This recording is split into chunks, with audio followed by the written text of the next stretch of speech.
Ребят, третий день уже хожу в этом заброшенном лесу. Тут какой-то вот крематорий стоит. Дороги не могу найти. Что это за хуйня?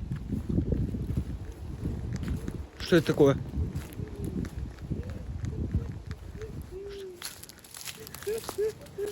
Что это?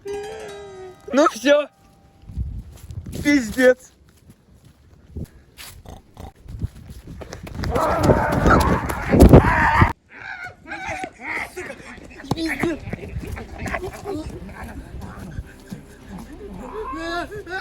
Тварь ебаная, сука. О, нашел. Обхватываем ногу и отпиливаем. Да, неприятно, жалко, зато вы выживете. Да.